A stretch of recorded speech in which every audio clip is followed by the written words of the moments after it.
Hello, selamat sejahtera semua. Hari ini kita akan belajar topik baru. Jadi dengan Cikgu Kelly kat sini, topik baru hari ini kita mula dengan tengokkan gambar ni, okey? Jadi, Cikgu bagikan masa untuk tengokkan gambar ni, bagi 5 saat mula dari sekarang.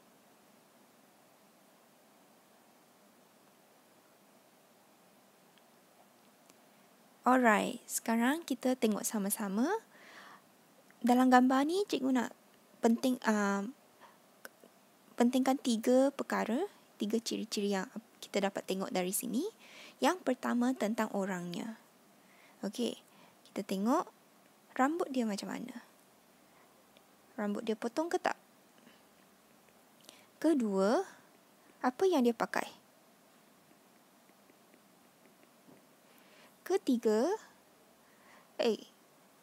kedua tentang orangnya. Apa yang dia gunakan? Sini dan sini. Apa yang dia guna? Dia pegang apa? Dan yang ketiga, kita nak tengok dia tengah buat apa. Apa ni? Dia tengah buat apa? Jadi, apa yang cikgu dapat ertikan dari gambar ni ialah rambut orang di sini dia panjang. Dia tak gunting. Dia tak ada pakaian. Dia tak pakai apa-apa.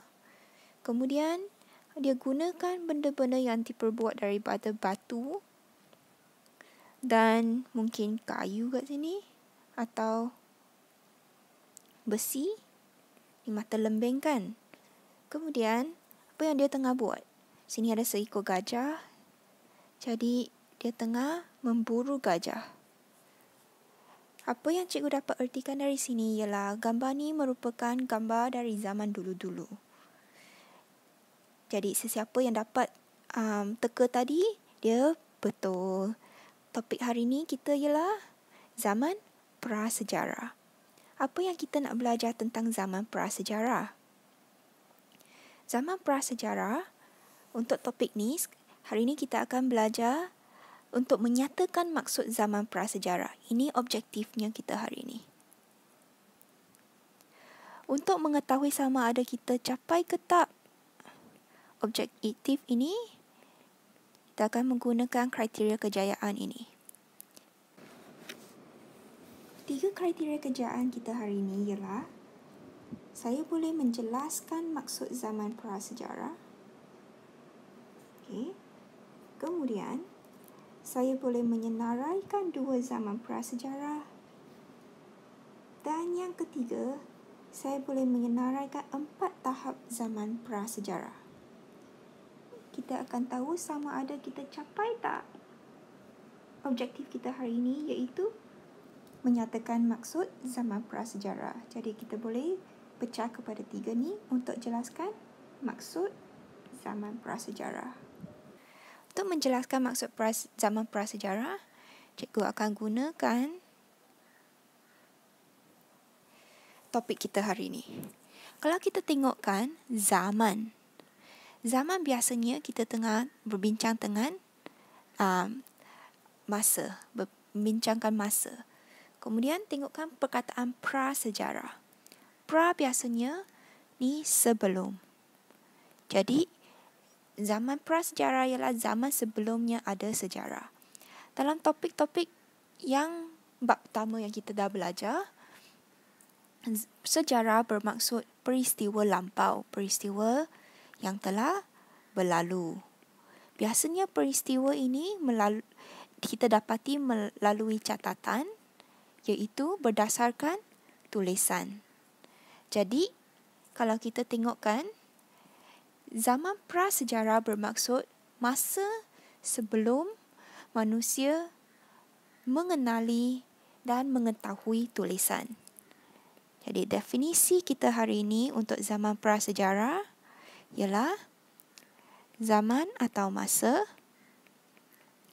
sebelum manusia mengenali atau mengetahui tulisan. Bagaimana kita tahu definisi ini betul ke tidak? Dalam bahasa Sanskrit, ada satu perkataan untuk menjelaskan zaman prasejarah, iaitu dia tuliskan Nirleka. Okey, Nirleka kalau kita tengokkan, Nir ni, kalau yang tahu bahasa English, ada nil. Nil maksudnya tiada. Leka dalam bahasa Sanskrit, kalau bahasa Melayu, namanya tulisan. Jadi, dalam zaman prasejarah juga dikenali sebagai zaman Nirleka, ialah zaman yang tiada tulisan. Jadi, definisi yang kita boleh tengokkan, zaman prasejarah ialah zaman sebelum manusia mengenali atau mengetahui tulisan. Kita tengok balik kriteria kejayaan kita. Boleh tak kamu menjelaskan maksud zaman prasejarah kepada cikgu sekarang? Okey, kepada yang kata boleh tu, bagus. Yang tak dapat tu, kita rewind balik video ni, kemudian tengok lagi. Okey, sekarang cikgu akan masuk tadi yang pertama. Sekarang cikgu akan masuk kepada menyenaraikan dua zaman prasejarah. Jadi, zaman prasejarah terbahagi kepada dua, iaitu zaman batu dan zaman logam. Okey, jadi zaman batu, kita akan belajar tentang zaman di mana semua teknologinya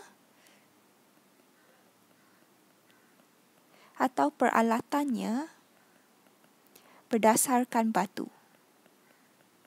Dia guna batu aja. Okey. Dan yang dapat teka tu betul. Zaman logam tu teknologi dan peralatannya berdasarkan